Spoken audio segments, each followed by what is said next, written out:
Can you ever really trust what you see?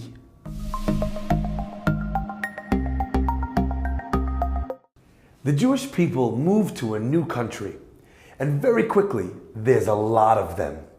Paro turns to his advisors and says what is going to be a historic statement. Hava nitchak malo. From the very first time the Jewish people are called a nation, the very first time we find the word Am in the Torah, when they move from a family to a people, that's when we hear the very first anti-Semitic trope. Paro says we need to outsmart these Jews because if there's any more of them, you know what's going to happen? They're going to join in with our enemies when a war comes our way, and they're going to drive us out of the land of Egypt. Why would he think that? These are a people he's given safe haven to in his country, given them food, given them a place to live. Why would he think they were so ungrateful? In the Haggadah it says, Vayareu otanu hamitzrim, and the Egyptians did bad to us. But there's another interpretation.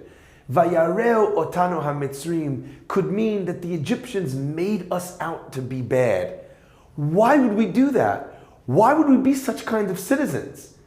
And yet we find that that's what they were certain we were. The truth is, this is not the first nor the last time that that's going to happen to our people. I remember leading a trip to Poland, and we went to a site, the site of the killing grounds of Chelmno. And there you have a small museum where they have some of the artifacts that they dug up that belong to the people that the Nazis killed there.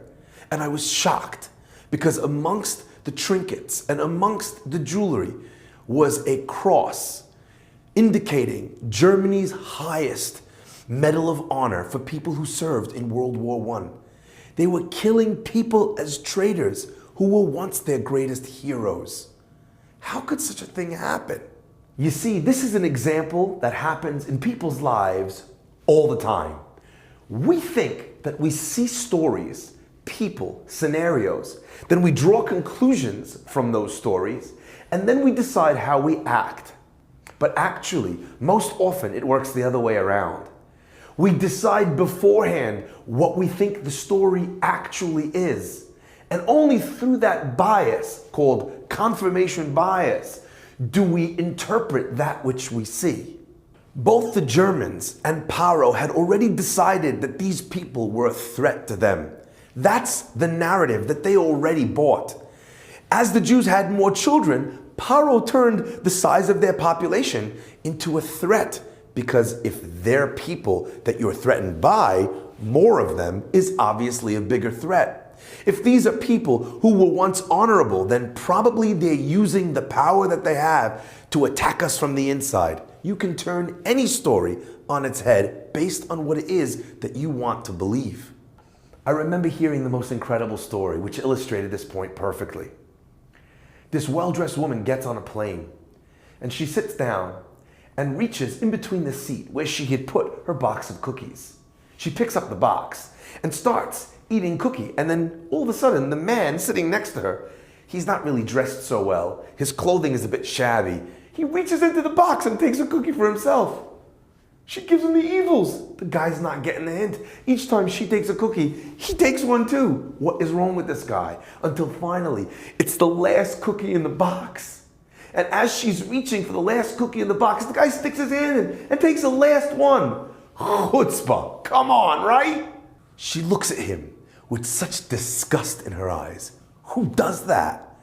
She takes the box, sticks it under the chair, takes her purse out to grab a tissue to wipe the crumbs from her mouth. She'd rather had more crumbs from more cookies.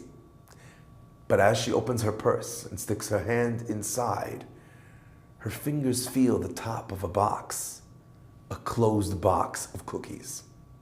She'd been eating from his box the whole time. She looks at him now, but very differently. It was because of the way that he looked, the clothes he was wearing. She thought maybe he was a little bit, poor, couldn't afford his own cookies, must be stealing mine. That narrative, it surfaces again and again when we judge Jews that look different to us. It surfaces again and again when we decide that the sister-in-law we don't like, or that your mother-in-law, her intentions are sinister, because you think that that's what she's trying to do, get between you and your wife, you and your husband. She always does that. The narrative becomes the story, instead of the story expressing the narrative. Open your eyes. See people without the preconceived notion. Don't trust yourself if you're constantly cynical of other people. If you open your eyes, you open your heart. And when you open both of those, you can see clearly into what is actually taking place. Shabbat Shalom.